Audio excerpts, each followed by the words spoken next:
Alright, this is our video on division. We are going to start off by referencing back some of what was in the multiplication 1 video. If you haven't seen that, I'd recommend loading it up and watching it. We define multiplication as the sum of A segments, each of length B. So when we have A times B, we mean that for whatever the value of B is, add it to itself A times, and you will get C, the product of that multiplication problem. Division is the number of segments, or A, each of length B, that are created from length C. And we'll give a slightly better definition in a minute, but this is to get us started.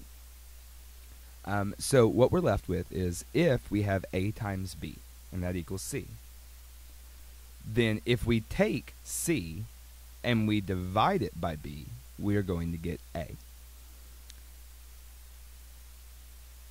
For example, 5 times 2 is 10. So if we have some pieces of wood, let's say, and each piece is 2 inches long, and there are 5 of them, then the total amount of wood we have is 10 inches. Well, if we have a piece of wood that is 10 inches long, and we want to divide them into segments that are each 2 inches long, then we will wind up with 5 segments. This is illustrating the relationship between multiplication and division. Now, we can also think of this in the context of multiples. We talked about multiples earlier. We said, okay, well, if 3 times 5 is 15, that means 15 is the third multiple of 5. We're counting it by 5s. 5, 10, 15. Okay, well, if we count it by 5s, the third number we get to will be 15. We can also define division by its relationship to multiplication. So if we're thinking of this, 15 divided by 5, we're also saying, what multiple of 5 is 15? And say, oh, well, it's the third multiple. We can look at this on the number line. If we have 3 times 2, then the third multiple of 2 is, in fact, 6. Okay, if we take 6 and we say, okay, how many multiples is 6? What is 6 to 2? 2 is the blank multiple, or I'm sorry, 6 is the blank multiple of 2. We say, well, it's not the first. It's not the second, it's the third multiple of 2. 15 divided by 3. If we have something that's 15 inches long and we divide it into segments of 3, how many segments will there be? Well, let's see. 1. Let me get my pen. We'll have, okay, well, counting it by 3, that's the first multiple, the second, the third, the fourth, the fifth. 15 is the fifth multiple of 3.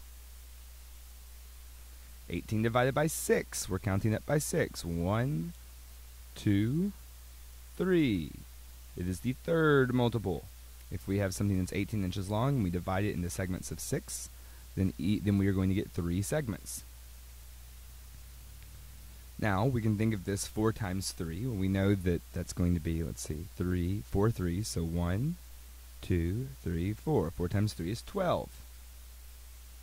Well, then 12 divided by 3 is going to be 4. That's that relationship of multiplication to division.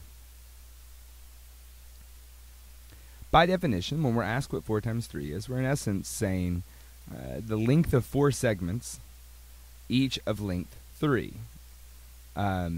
So we have, okay, well, the first segment, the second segment, the third segment, the fourth segment. There are 4 segments, each of length 3. Now, given the commutative property of multiplication, we know that 4 times 3 is the same thing as 3 times 4. So when we say 4 times 3, we mean there are 4 segments, each of length 3. When we say 3 times 4, we mean that there are 4